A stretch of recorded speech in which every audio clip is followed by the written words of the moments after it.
الحمد لله رب العالمين والعاقبة للمتقين والصلاة والسلام على سيد الأنبياء والمرسلين أما بعد فأعوذ بالله من الشيطان الرجيم بسم الله الرحمن الرحيم ليس البر أن تولوا وجوهكم قبل المشرق والمغرب ولكن البر من آمن بالله واليوم الآخر صدق الله العلي العظيم۔ قابل احترام دوستوں، بھائیوں اور عزیزوں، محترم بہنوں اور عزیز بیٹیوں، آج دوسری تراویح ہے اور سورہ بقرہ مکمل ہوئی ہے۔ سورہ بقرہ کی پہلی آیت جو آج کی تراویح میں پڑھی ہے، لیس البر ان تولوا وجوہکم قبل المشرق والمغرب ولکن البر من آمن باللہ والیوم الآخر والملائکۃ والکتاب والنبیین۔ اس میں حقیقی نیکی کو بیان کیا گیا کہ نیکی کیا ہے۔ نیکی کا تصور لوگوں نے اپنے طور پر جو گھڑا ہے وہ اور ہے، اس میں ظاہری چیزیں ہیں، باطنی نہیں ہیں، ظاہری شکل و صورت اور ظاہری معاملات۔ اللہ تبارک و تعالیٰ فرماتا ہے کہ اصل نیکی یہ ہے کہ تم اللہ پر ایمان لاؤ جیسا ایمان لانے کا حق ہے، اللہ کے نبیوں پر، اس کے فرشتوں پر، اس کی کتابوں پر ایمان لاؤ۔ اور پھر معاملات کے بارے میں اللہ تعالیٰ نے بتایا ہے، عبادات کے بارے میں بتایا ہے، نماز اور زکوٰۃ کا ذکر کیا اور فرمایا کہ اپنا مال اپنے قریبی رشتہ داروں، حاجت مندوں کو دو، یتیموں کو دو، مسکینوں کو دو، اور جو مانگنے والے ہیں ان کو دو، اور جو قرض میں مبتلا ہیں یا جو جیل کے اندر ہیں، جرمانہ ادا نہیں کر پاتے، ان کو دو۔ اور پھر فرمایا کہ نیکی یہ ہے کہ میدان جنگ کے اندر ثابت قدمی کے ساتھ دشمن کا مقابلہ کیا جائے، اور نیکی یہ ہے کہ آپس میں ایک دوسرے کے ساتھ اچھا سلوک کیا جائے۔ یہ چیزیں اللہ تعالیٰ نے بیان فرمائیں، اور پھر فرمایا کہ یہ جن لوگوں کے اندر یہ چیزیں ہیں وہ سچے ہیں اور وہ متقی ہیں۔ بعض لوگ ظاہری شکل و صورت سے بھی پہچانے جاتے ہیں، پہچانتے ہیں، اس پیمانے سے پہچان، ظاہری شکل و صورت بھی ہو، سونے پر سہاگا ہے، اس کے بعد اعمال اور انسان کا باطن وہ پاک صاف ہو، خیر ہی خیر اس کے اندر ہو، ہر ایک کے لیے، اپنے لیے، تمام بنی نوع انسان کے لیے اس کے اندر خیر کا جذبہ ہو۔ اور پھر اللہ تبارک و تعالیٰ نے فرمایا یا ایھا الذین آمنوا کتب علیکم القصاص فی القتلی، اے اہل ایمان، اللہ نے قصاص کا قانون تمہارے اوپر واجب کیا ہے، فرض کیا ہے۔ اور قصاص کیا ہے؟ اگر کسی نے کسی کو قتل کیا ہے اس کے بدلے میں وہ قتل کیا جائے گا۔ کوئی بھی قاتل جو ہے خواہ کتنا بڑا ہے، وہ مقتول کے بدلے میں وہی پکڑا جائے گا اور قتل کیا جائے گا، اگر مقتول کے ورثاء اس کو معاف نہیں کرتے۔ کوئی عدالت معاف نہیں کر سکتی، کوئی صدر معاف نہیں کر سکتا۔ اور یہ قانون، اس کو ظالمانہ قانون کا کہتے ہیں اللہ کے باغی، وہ ظالم کا ساتھ دیتے ہیں، مظلوم کا ساتھ نہیں دیتے۔ یعنی قصاص میں کس کو قتل کیا جائے گا؟ ناحق تو نہیں کسی کو پکڑ کر قتل کیا جائے گا، قصاص میں ثابت ہو جائے گا کہ یہ بندہ فلاں مقتول کا قاتل ہے، اسے سزا دی جائے گی۔ وہ کہتے ہیں یہ تو ظالمانہ چیز ہے۔ جس نے بے گناہ کو قتل کیا ہے وہ ظلم نہیں ہے، اور اس کے بدلے میں اس کو قتل کیا جائے گا تو یہ ظلم ہے۔ یہ شیطان اور مغرب کی تہذیب ہے، اسلام سے اس کا کوئی تعلق نہیں ہے۔ اگر قصاص کا قانون صحیح معنوں میں نافذ ہو جائے تو انسانوں کی زندگیاں محفوظ ہو جائیں۔ انسان کی جان کی بڑی حرمت ہے، اور اس حرمت کو محفوظ رکھنے کے لیے اللہ نے قصاص کا قانون دیا ہے۔ جن جن ملکوں میں قصاص کا قانون نافذ ہے وہاں قتل و غارت گری کی شرح نہ ہونے کے برابر ہے۔ اور جن میں یہ نہیں ہے ہمارے ہاں اس کو تبدیل کیا گیا ہے، اس میں صدر کو اختیار دیے گئے ہیں کہ وہ معاف کر دے۔ صدر کا کیا تعلق ہے اس مقتول کے خون کے ساتھ؟ اور اس میں عدالتوں کے اندر بھی جس طرح سے اس کے ساتھ کھلواڑ کیا جاتا ہے، وہ بھی مختلف کیسز جب آپ دیکھیں تو آپ کے سامنے آ جاتے ہیں۔ پھر اللہ تبارک و تعالیٰ نے فرمایا کہ اے لوگوں جو ایمان لائے ہو، روزے تمہارے اوپر فرض کیے گئے ہیں جس طرح پہلے لوگوں پر فرض کیے گئے تھے، پہلی امتوں پر فرض کیے گئے تھے، اور یہ 1 مہینے کے روزے ہیں۔ اور اس 1 مہینے کے اندر اگر کوئی شخص بیمار پڑ گیا ہے، یا وہ مریض ہے، یا وہ محتاج ہو گیا ہے کہ وہ کھانے پینے کے بغیر اس کی زندگی خطرے میں ہے، واقعتاً وہ عذر شرعی ہے، تو وہ 1 مسکین کو 2 وقت کا کھانا کھلا دے اپنے روزے کے فدیے کے طور پر۔ لیکن ایک آدمی بالکل تندرست و توانا ہے لیکن آرام کوش ہے مسلمان، کہتا ہے کہ گرمیوں کے روزے تو مجھ سے نہیں رکھے جاتے، میں 100 آدمیوں کو ہر روز کھانا کھلاؤں گا۔ اللہ اور اللہ کے رسول نے اس کو مسترد کر دیا ہے۔ جو ٹھیک ٹھاک ہے وہ روزہ رکھے، جو معذور ہے وہ 1 کھانا کھلائے 1 مسکین آدمی کو، اس کے روزے کا بدلہ ہو جائے گا۔ یرید اللہ بکم اليسر ولا یرید بکم العسر، اللہ تعالیٰ تمہارے لیے آسانیاں پیدا کرتا ہے، مشکلات نہیں، لیکن آرام کوشی اور ہیلا بازی اس کی گنجائش نہیں ہے۔ روزہ جو رکھ سکتا ہے اس کو روزہ رکھنا ہوگا، اس سے فدیہ نہیں لیا جائے گا۔ اور پھر فرمایا کہ میرے بندے میرے بارے میں آپ سے پوچھتے ہیں، وَإِذَا سَأَلَكَ عِبَادِي أَنِّي فَإِنِّي قَرِيبٌ أُجِيبُ دَعْوَةَ الدَّاعِ إِذَا دَعَانِ، میرے بندوں کو بتا دو میں ان سے بہت قریب ہوں، میرے اور ان کے درمیان کوئی فاصلے نہیں ہیں، جب بھی مجھے آواز دیں میں سنتا ہوں، میں جواب دیتا ہوں۔ میرے بندوں کو یہ بھی بتا دو کہ وہ بھی میری پکار کو سنیں اور جواب دیں۔ فَلْيَسْتَجِيبُوا لِي، اللہ بھی پکارتا ہے۔ اللہ کیا کہتا ہے؟ اللہ کہتا ہے کہ ایمان کے تقاضوں کو پورا کرو، اللہ تعالیٰ کی قائم کی ہوئی حدود کے اندر رہو، ان حدود کو پھلانگ نہ جاؤ، ان کو توڑو نہیں، یہ اللہ تعالیٰ بندوں سے کہتا ہے۔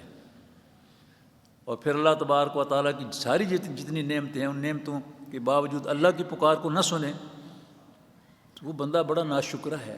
اللہ معاف کرے ہمیں اس ناشکری سے اللہ تبارک و تعالیٰ محفوظ رکھے، ہماری غلطیاں جو ہے اللہ تعالیٰ ہمیں ان کی اصلاح کرنے کی توفیق عطا فرمائے۔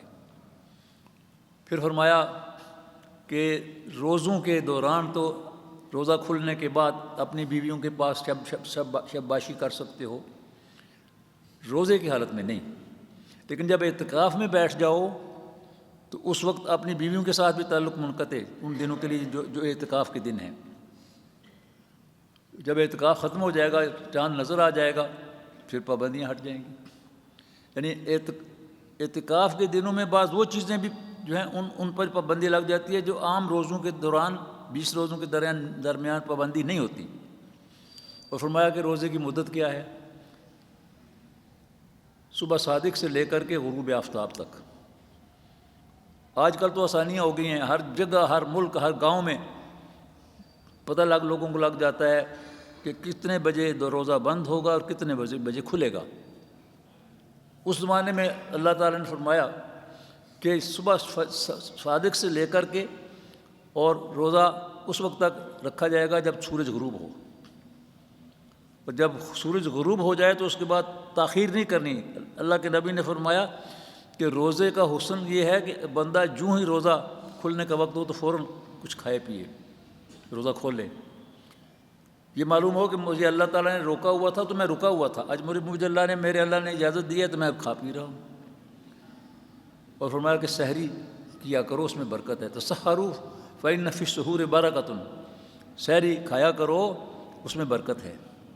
اگر کبھی سحری نہ کھا سکے کسی وجہ سے تو بغیر سحری کے روزہ رکھ لو، ٹھیک ہے رکھ لو، لیکن حکم یہی ہے کہ بہتری یہ ہے کہ سحری کے وقت کچھ کھا پی لیا کرو، جو بھی میسر ہو، جو بھی آپ کی غذا ہے۔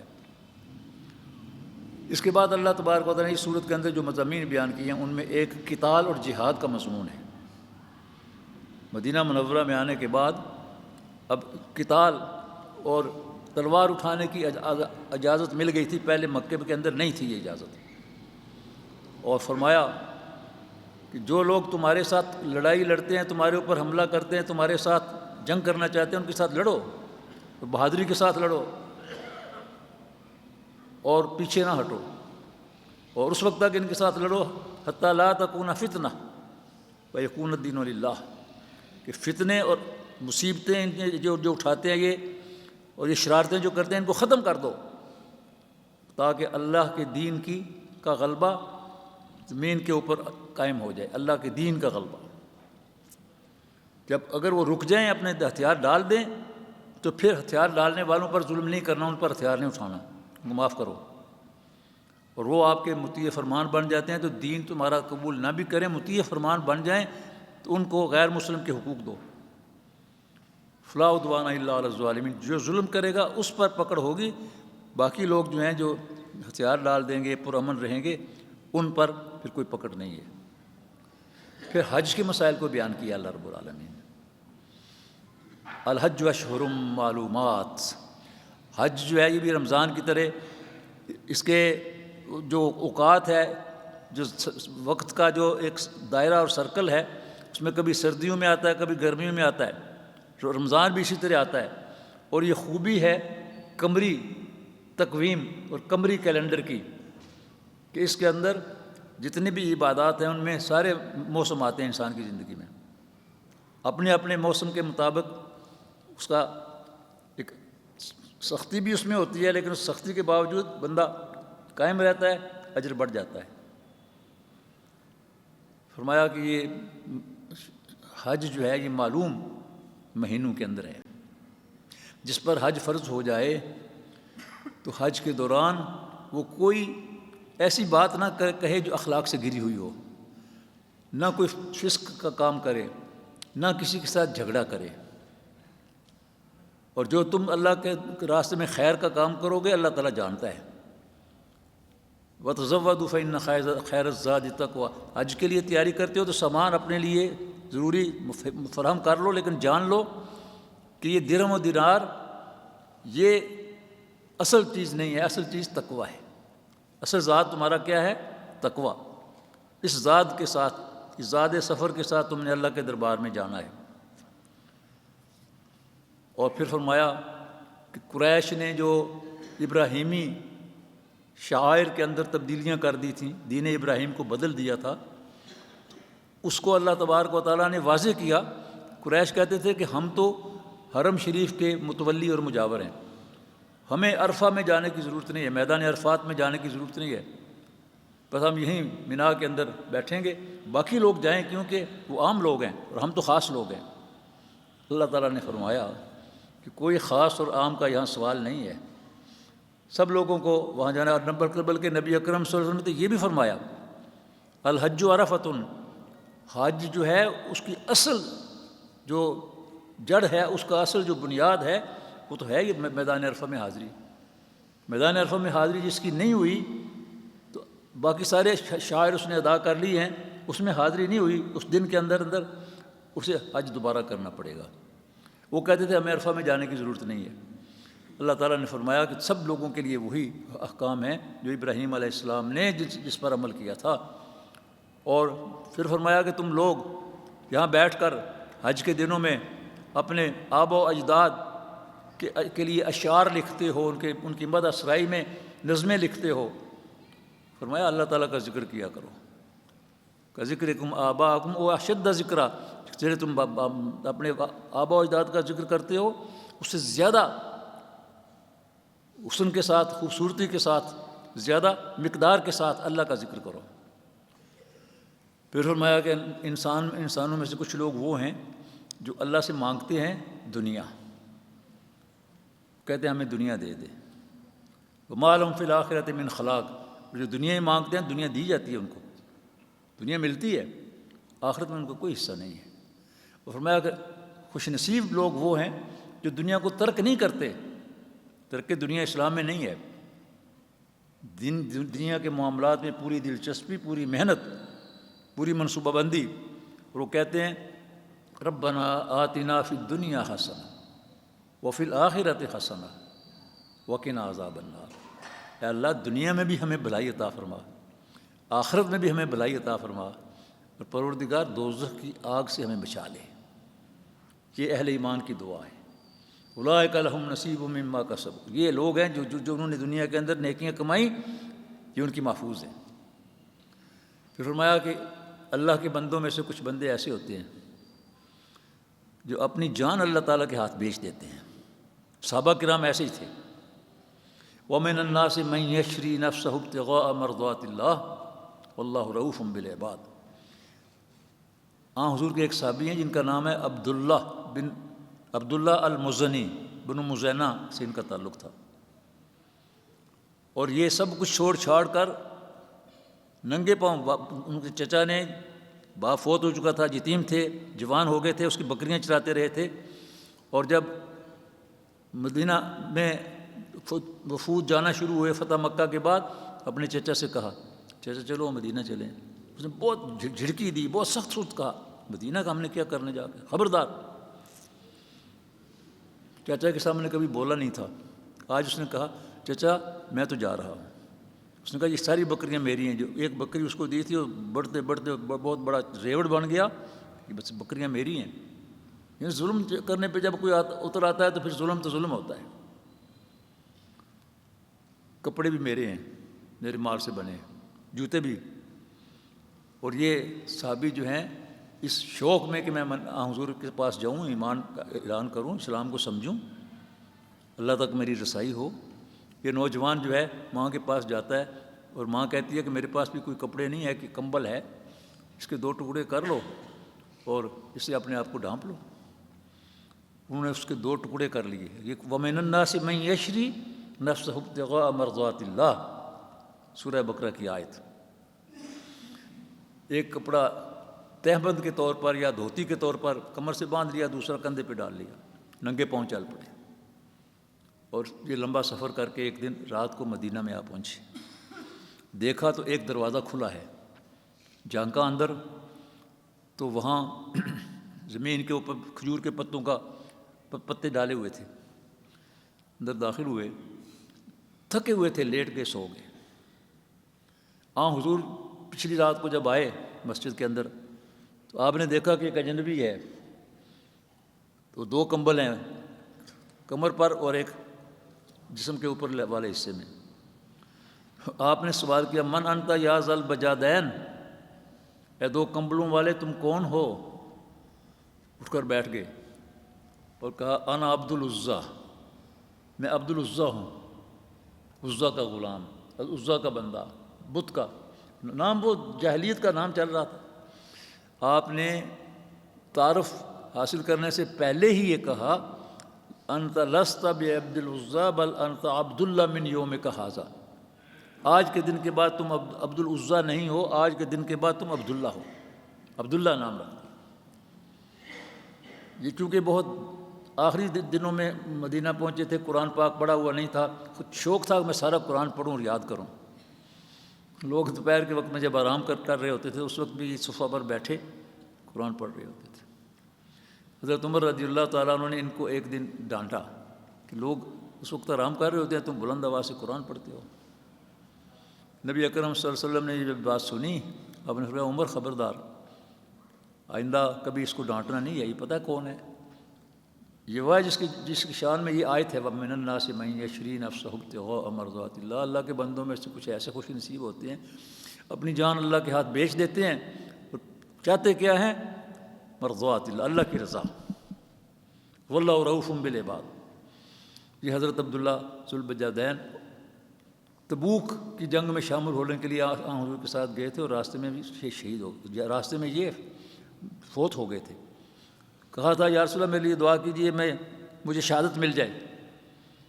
آپ نے فرمایا کہ اللہ عبداللہ کا خون میں نے دشمنوں پر حرام کر دیا ہے۔ عرض کیا کہ اللہ کے رسول میں نے تو شہادت کی تمنا کی اور آپ نے یہ بات کر دی۔ آپ نے فرمایا اے عبداللہ کیا تمہیں معلوم نہیں کہ اللہ کے راستے میں جو نکلتا ہے اللہ اور اللہ کے رسول کی طرف آ جاتا ہے، پھر جیسے بھی اس کی موت واقع ہو جائے فقط وقع اجرہ علی اللہ، اس کا اجر اللہ کے ذمہ واجب ہے۔ تو راستے میں تبوک پہنچنے سے پہلے فوت ہو گئے، اور نبی اکرم صلی اللہ علیہ وسلم نے ان کا جنازہ پڑھا، قبر تیار ہوئی رات کے وقت میں، اور فرمایا ابو بکر و عمر اپنے بھائی کو قبر میں اتارو، ابو بکر و عمر اپنے بھائی کو ادب کے ساتھ قبر میں اتارو، اور وہاں ان کو دفن کیا گیا تبوک کے راستے میں اس قبر میں۔ عبداللہ بن مسعود رضی اللہ تعالیٰ عنہ فرماتے ہیں کہ میں نے بڑے بڑے شہداء کی قبریں دیکھی، ان کو دفن کیا، لیکن مجھے اس قبر کے بارے میں حسرت آتی ہے، اور دل میں خیال آتا ہے کہ اے کاش میری قبر بنتی، وہ مجھے اس قبر میں دفن کیا جاتا۔ کہ اللہ کے نبی فرما رہے تھے اے اللہ تیرے اس بندے سے میں بہت خوش ہوں، یہ مجھے بہت پیارا ہے، اللہ تو بھی اس سے پیار کر اور تو بھی اس سے خوش ہو جا۔ وَمِنَ النَّاسِ مَن يَشْرِي نَفْسَهُ ابْتِغَاءَ مَرْضَاتِ اللَّهِ۔ آگے اللہ تبارک و تعالی واقعات بیان کرتا ہے بنی اسرائیل کے اور ان کے شرارتوں کے اور ان کو ملنے والی سزاؤں کے، اور پھر اہل ایمان جو مکہ میں مشکلات برداشت کر رہے تھے ان کا تذکرہ آتا ہے۔ حضرت خباب بن ارت رضی اللہ تعالیٰ عنہ نے حضور کی خدمت میں آ کر عرض کیا کہ یا رسول اللہ بہت ہی زیادہ ظلم ڈھائے جا رہے ہیں، مجھے انگاروں پر لٹا دیا جاتا ہے، میرا جسم سارا جل گیا ہے، تو آپ اللہ سے نصرت کی مدد مانگیں۔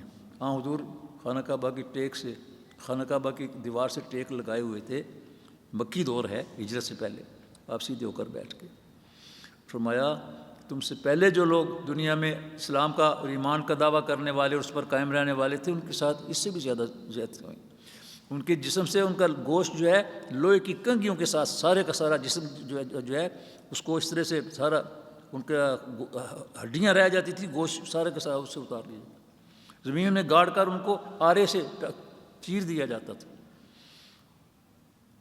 تو فرمایا کہ اللہ تبارک و تعالیٰ کی طرف سے حکم آیا متی نصر اللہ، نصرت کب آئے گی؟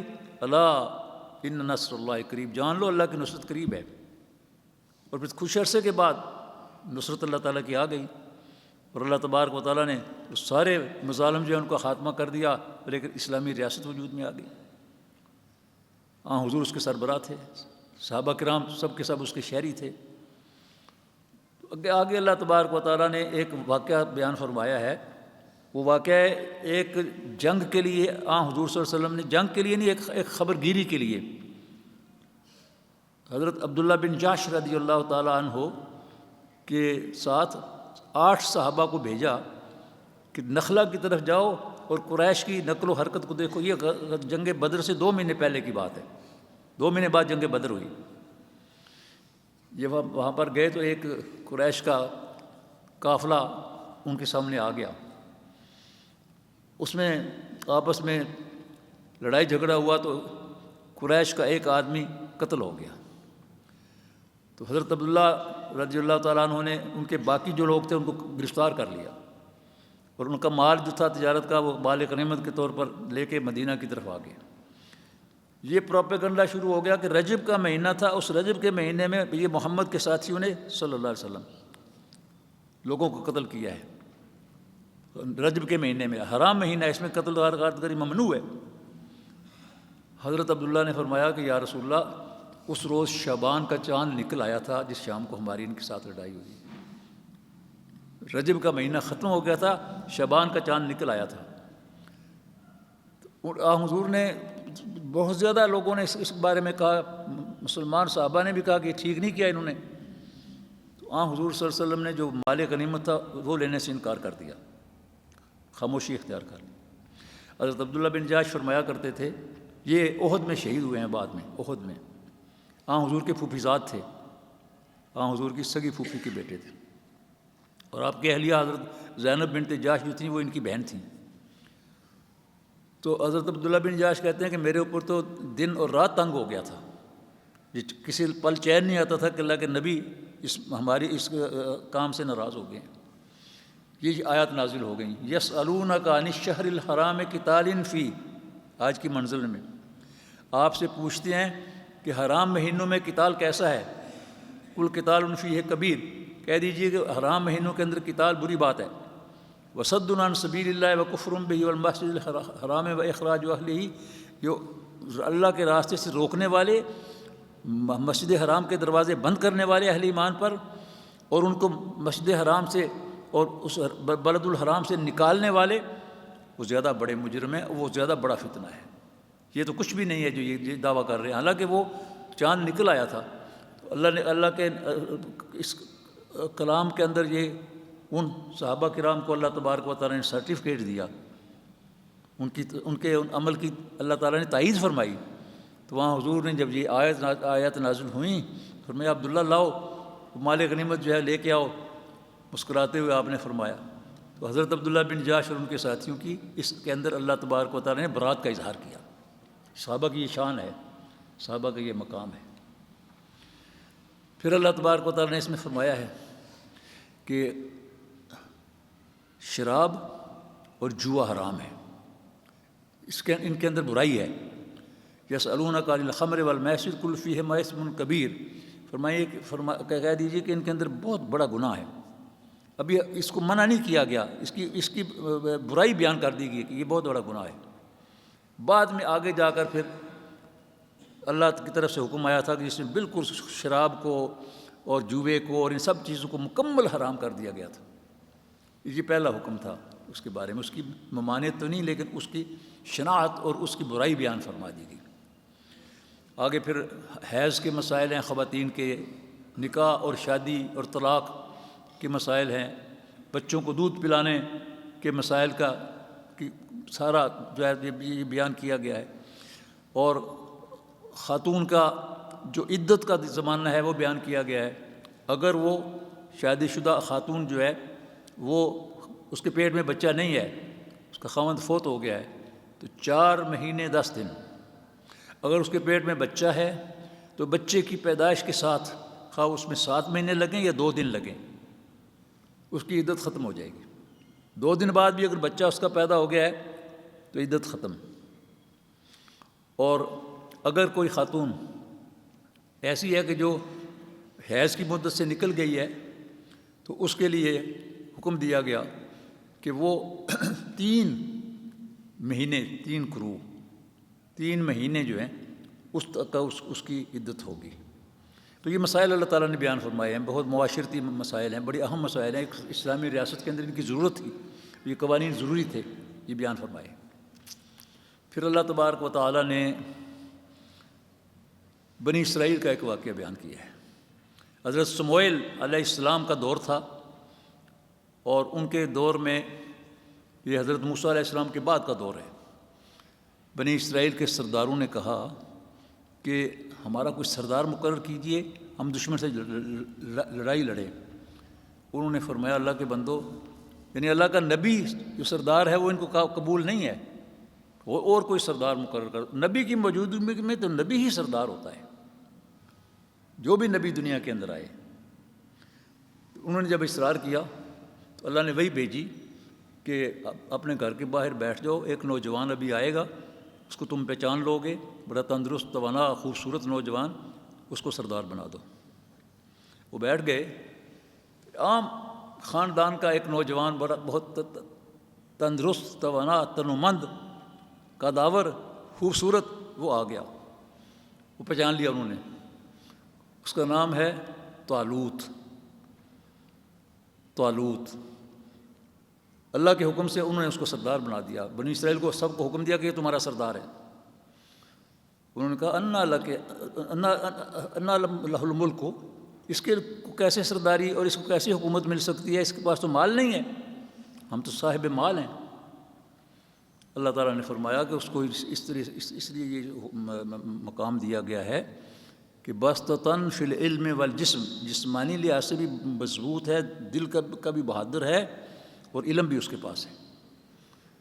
خیر بوادل نخاسہ انہوں نے مانا، اور لڑائی کے لیے جب گئے تو وہ طالوت کی فوج جو ہے یہ جالوت کے مقابلے پر گئی، جو بنو عمالقہ کا بادشاہ تھا، اور بنی اسرائیل پر ہمیشہ انہوں نے حملے کیے اور ان پر ہمیشہ ظلم ڈھائے اور ان کو غلامی میں رکھا۔ اس کی بڑی فوج تھی اور ان کے پاس تھوڑی فوج تھی۔ انہوں نے اپنے ساتھیوں کو، اپنے فوجیوں کو کہا کہ دریا راستے میں آ رہا ہے، اس سے پانی نہیں پینا، ہاں البتہ اگر کسی کا منہ بالکل خشک ہو جائے تو اتنا ایک چلو بھر پانی لے سکتا ہے، لیکن ایسا نہیں کہ وہاں سے پیالے بھر بھر کر پینا شروع کر۔ اللہ تعالیٰ فرماتا ہے کہ ان میں سے اکثر نے اس کی خلاف ورزی کی، تھوڑے لوگ تھے جنہوں نے اس کی پابندی کی۔ جب مقابلے پر گئے تو وہاں جا کر پھر یہ ان بدبختوں نے بزدلی دکھائی کہ یہ تو بڑی طاقت ہے ہمارے سامنے، ہم کیا کریں گے۔ اللہ کے نبی کے ساتھ تھوڑی سی جماعت تھی، لیکن ان میں سے کسی نے بھی کوئی کمزوری نہیں دکھائی۔ 313 سب کے نام آپ دیکھیں، سب کی شان آپ دیکھیں، سب کے حالات آپ پڑھیں، تو اللہ تبارک و تعالیٰ فرماتا ہے کہ اس نے ان کو کہا کوئی بات نہیں، اللہ ہمارے ساتھ ہے، اللہ ہمیں فتح دے گا۔ ربنا افرغ علینا صبرا وثبت اقدامنا وانصرنا علی القوم الکافرین، یہ دعا مانگی۔ جالوت جب مقابلے پر آیا تو حضرت داؤد علیہ السلام چھوٹی عمر کے تھے، اس وقت ابھی نبوت بھی نہیں ملی تھی، سموئیل علیہ السلام کے دور کی بات۔ وہ اس کے مقابلے کے لیے چلے گئے، وہ بہت طاقتور، بڑا مضبوط جسم والا، یہ چھوٹے سے لڑکے۔ اللہ تبارک و تعالیٰ فرماتا ہے وَقَتَلَ داؤد جالوتا، لڑائی جب شروع ہوئی تو دونوں جانب کی فوجیں دم سادے دیکھ رہی تھیں کیا ہوتا ہے، پھر داؤد نے اس کو قتل کر دیا۔ وَآتَاهُ اللَّهُ الْمُلْكَ وَالْحِكْمَةَ، اللہ نے پھر اس کو حکومت بھی دی اور نبوت بھی دی۔ اور اللہ تعالیٰ نے جہاں فرمایا کم من فئۃ قلیلۃ غلبت فئۃ کثیرۃ بإذن اللہ واللہ مع الصابرین، کتنی مرتبہ ایسا ہوتا ہے کہ چھوٹی سی جماعت بڑے لشکر پر غالب آ جاتی ہے، اللہ صبر کرنے والوں کے ساتھ ہے۔ اور یہی جنگ بدر پر بھی یہی صادق آتا ہے، یہی آیت۔ پھر اللہ تبارک و تعالیٰ نے آگے جو سورت کا سلسلہ چلتا ہے، تیسرے پارے میں داخل ہوتی ہے، تو وہاں پر سورت بقرہ کی وہ آیت ہے جو سارے قرآن مجید کی آیات میں سے سب سے اعلیٰ اور افضل قرار دی گئی ہے، آیت الکرسی۔ آپ پڑھتے ہیں ماشاءاللہ، اس کا ورد کرتے ہیں، اس کا ورد کرنا چاہیے۔ نبی اکرم صلی اللہ علیہ وسلم نے اپنے صحابی حضرت ابی بن کعب سے، جو قرآن کے حافظ بھی تھے اور جن کو بڑا شوق تھا، ان سے پوچھا ابی ادھر آؤ، بتاؤ کہ قرآن پاک کی سب سے بہترین آیت کون سی ہے۔ حضرت ابی بن کعب نے عرض کیا یا رسول اللہ میری سمجھ کے مطابق تو آیت الکرسی سب سے افضل ہے۔ آپ نے ان کے سینے کے اوپر ہاتھ مارا اور فرمایا اے ابو المنذر ان کی کنیت ہے، ابی بن کعب نام ہے، بیٹے کی نسبت سے ابو المنذر، اے ابو المنذر تمہیں قرآن کا علم مبارک ہو۔ سب سے اعلیٰ عرفہ آیت الکرسی، اللہ تعالیٰ کی اقتدار کا تذکرہ ہے، اللہ تعالیٰ کی ذات کا تذکرہ ہے، اللہ تعالیٰ کی صفات کا تذکرہ ہے، اور اس کے ساتھ جو جڑ جاتے ہیں، اللہ کے بندے بن جاتے ہیں، تو پھر ان کو کسی کا ڈر نہیں رہتا۔ پھر فرمایا اللہ تبارک و تعالیٰ نے کہ دین کے اندر داخل کرنے کے لیے زبردستی نہیں ہے، کوئی نہ مسلمان بننا چاہے نہ ایمان لانا چاہے، تلوار سے نہیں اسلام اس کو قبول کروایا جائے گا، یہ اصول ہے شروع سے۔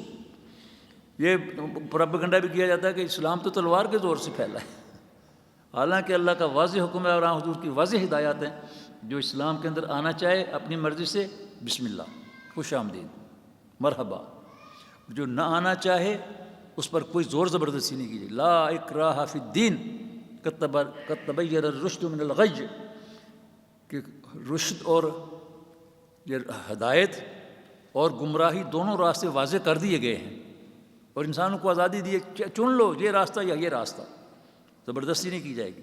ہاں البتہ جب ایک آدمی اسلام میں داخل ہو جاتا ہے تو اسے پھر اسلام کی پابندیاں قبول کرنا پڑتی ہیں، اس کی خلاف ورزی کرتا ہے تو اسے سزا ملتی ہے۔ اسلام کا دعویٰ بھی کرتا ہے، مسلمان کہلاتا بھی ہے، اور اسلام کے خلاف چلتا ہے، یہ اسلام کا نظام اس کو قبول نہیں کرتا، اور اس کے اندر بڑی منطق ہے۔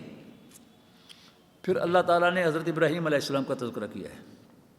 نمرود جو اپنے وقت کا خدا اپنے آپ کو کہلاتا تھا، اللہ تعالیٰ نے فرمایا الم تر الی الذی حاج ابراہیم فی ربہ ان آتاہ اللہ الملک، کیا اس شخص کے ساتھ ابراہیم کا مکالمہ اور مذاکرہ تم نے سنا ہے؟ کیا یہ کیفیت تم نے دیکھی ہے کہ اس کو ہم نے حکومت دی تھی اور اس نے کہا کہ میں تو خدا ہوں۔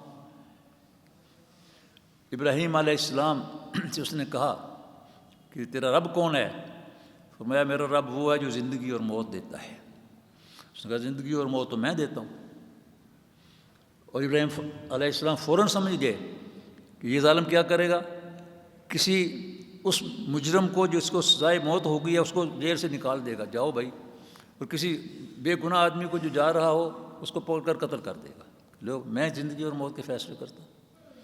فوراً آپ نے دوسری بات کہی، میرا رب وہ ہے جو سورج مشرق سے نکالتا ہے مغرب میں غروب کرتا ہے، تم اگر رب ہو تو مغرب سے سورج کو نکال کر دکھاؤ۔ فبہت الذی کفر، کافر کی مت ماری گئی، ببہوت ہو گیا، اور پنجابی میں بعض علماء اس کا ترجمہ کر دیں کافر کی ماں مر گئی۔ فبہت الذی کفر، بالکل لاجواب ہو گیا، آگ میں ڈالا، آگ میں ڈالنے کے باوجود بھی کچھ نہیں ہوا، آگ بھی کچھ نہیں کر سکی۔ آگے اللہ تبارک و تعالیٰ نے پھر بعض انبیاء کے واقعات بیان کیے۔ حضرت عزیر علیہ السلام کا واقعہ ہے، وہ ایک بستی کے پاس سے گزرے تھے جو تباہ و برباد ہو چکی تھی اور پرانے کھنڈرات تھے، اپنے گدھے پر سوار جا رہے تھے، اکیلے ہی تھے۔ اللہ تعالیٰ سے ہم کلام ہوتے ہیں، اے اللہ یہ بستی کیسے دوبارہ زندہ ہوگی؟ اللہ تبارک و تعالیٰ نے فرمایا کہ میں تمہیں ابھی بتا دیتا ہوں۔ ان پر ایسی ایک موت طاری کر دی جو عارضی تھی، اور 100 سال تک وہ وہاں پڑے رہے۔ وہ گدھا ان کا جو تھا وہ بھی وہاں مر گیا، اور اس کی ہڈیاں جو ہیں اس میں سے اس کا جو چمڑی تھی، اس کا گوشت تھا، سارا ختم ہو گیا۔ لیکن کھانا ان کا جو تھا جو ساتھ لے کر چلے تھے وہ اس میں کوئی خرابی پیدا نہیں ہوئی، 100 سال لم یتصنع، اس کھانے میں کوئی خرابی پیدا نہیں ہوئی۔ پھر ان کو اللہ تعالیٰ نے جب اٹھایا اور فرمایا کہ دیکھو تمہارے گدھے کی کیا حالت ہے، اور یہ ابھی دیکھو تمہارے سامنے، اس کے اوپر گوشت بھی آتا ہے، چمڑی بھی آتی ہے، یہ کھڑا ہو جاتا ہے، اپنے کھانے کو دیکھو، اس میں کوئی خرابی پیدا نہیں ہوئی۔ اس طرح سے میں زندہ کروں گا جس طرح میں نے تمہارے گدھے کو زندہ کر دیا، تمہیں زندہ کر دیا ہے۔ انہوں نے یہ بات اس لیے پوچھی تھی کہ اطمینان قلب کے لیے۔ ابراہیم علیہ السلام کا بھی ذکر آیا ہے کہ انہوں نے بھی اللہ تعالیٰ سے پوچھا، اللہ میرے اطمینان قلب کے لیے، عین الیقین کے لیے مجھے بتائیے کہ مردے کس طرح زندہ ہوتے ہیں۔ اللہ تعالیٰ نے فرمایا کہ 4 پرندے پال لو، ان سے مانوس ہو جاؤ، اور ان کو آواز جو دیتے ہو وہ آواز مسلسل دو، تاکہ اس آواز پر وہ اپنے دانے دنکے کے لیے آپ کے پاس آ جائے گا۔ فرمایا اب ان کو ذبح کر دو، چاروں کے پورا جسم، پورا گوشت اور ان کے جو پر ہیں سارے کے سارے ان کو ملا دو، مکس کر دو، اور پہاڑیوں کے اوپر، مختلف 4 پہاڑیوں کے اوپر ڈال دو۔ پھر اس کے بعد ان کو آواز دو جس طرح تم ان کو آواز دیتے تھے۔ تو حضرت ابراہیم علیہ السلام نے آواز دی، ثم جعل علی کل جبل منہن جزءا ثم ادعوہن یاتینک سعیا، تو سارے کے سارے جو ہیں جو بالکل یعنی وہ ایک دوسرے کے ساتھ اس کا گوشت اور اس کے پر ملائے ہوئے تھے، مکس کیے ہوئے تھے، کچھ ادھر پھینک دیے، کچھ ادھر پھینک دیے، کچھ ادھر رکھ دیے، وہ سارے کے سارے صحیح پرندے بن کر دوڑتے دوڑتے آگے، اڑتے اڑتے۔ تو ابراہیم علیہ السلام نے کہا لیطمئن قلبی، اللہ میں اپنے اطمینان قلب کے لیے اور عین الیقین کے لیے میں نے یہ سوال کیا تھا۔ پھر اللہ تبارک و تعالیٰ نے انفاق فی سبیل اللہ کا تذکرہ کیا ہے تفصیل سے۔ آگے اللہ تبارک و تعالیٰ نے سود کی حرمت کا ذکر کیا ہے، اور یہاں یہ اگرچہ مدینہ کے شروع میں نازل ہوئی، سود کی حرمت والی آیت فتح مکہ کے وقت میں نازل ہوئی تھی 8 سال بعد، لیکن اللہ کے حکم سے اس کو یہاں رکھا گیا، سود کی حرمت والی آیت۔ یمحق اللہ الربا ویربی الصدقات واللہ لا یحب کل کفار اثیم۔ اور اس موقع پر فتح مکہ کے وقت میں اللہ کے نبی صلی اللہ علیہ وسلم نے جو اعلانات کیے تھے ان میں سے ایک اعلان یہ تھا کہ اے لوگوں سن لو، شراب کو اور سود کو اللہ تعالیٰ نے مکمل حرام کر دیا ہے، اور سودی کاروبار اور سودی لین دین مکمل طور پر منع ہے، اور کوئی شخص اپنا اصل زر لے سکتا ہے، سود ہرگز نہیں۔ اور میرے چچا عباس بن عبد المطلب نے لوگوں کو جو قرضے دیے ہوئے ہیں اور ان پر جو سود ہے سارا میں نے ساقط کر دیا ہے، اور باقی سب لوگوں کا سود بھی ساقط ہے، سود کو مکمل طور پر حرام کر دیا۔ اور آپ ذرا اندازہ کیجئے سود کے حق میں جو لوگ دلائل دیتے ہیں، بڑا تعجب ہوتا ہے اور بڑا افسوس ہوتا ہے۔ نبی اکرم صلی اللہ علیہ وسلم نے سود کے بارے میں جو بات کہی ہے کسی اور چیز کے بارے میں نہیں کہی۔ آپ نے فرمایا سود کے اوپر اصرار کرنے والے، کھانے والے، وہ اس طرح ہیں جس طرح اپنی ماں کے ساتھ کوئی بدکاری کرتا ہے۔ سود کی اتنی برائی اور شناعت بیان کی گئی ہے۔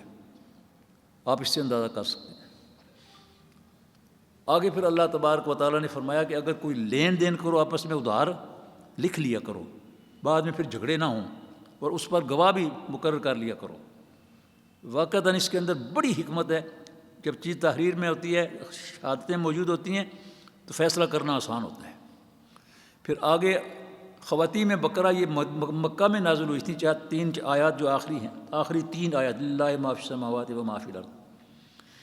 بات ہماری ختم ہو رہی ہے، آپ کی آنکھوں میں نیند بھی آ گئی ہے، اور یہ فطری بات ہے، اور آپ تھکے ہوئے بھی ہیں، آپ چاہتے بھی ہیں کہ جلد از جلد بات کو ختم کریں۔ باقی میں بھی چاہتا یہی ہوں۔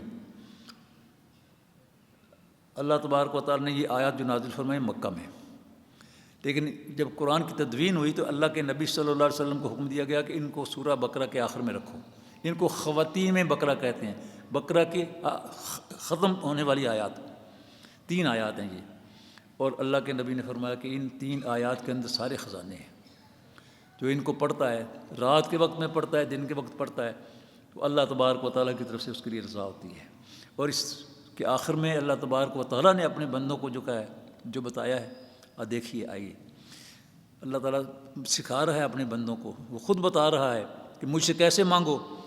ربنا لا تؤاخذنا ان نسینا او اخطانا، اے اللہ ہم بھول جاتے ہیں، غلطیاں کر بیٹھتے ہیں، اے پروردگار ہماری پکڑ نہ کر، ہمیں معاف فرما دے۔ اے پروردگار ہمارے اوپر ایسا بوجھ نہ ڈال جو ہماری طاقت سے باہر ہو، جیسا تو نے پہلے لوگوں پر بوجھ ڈالے تھے ہمارے اوپر نہ ڈال۔ واعف عنا واغفر لنا وارحمنا، ہمیں معاف فرما دے، ہماری مغفرت فرما دے، ہمارے اوپر رحمت کی نظر اپنی کر دے، اور کافروں کے مقابلے پر ہماری مدد فرما۔ یہاں پر صورت ختم ہوتی ہے۔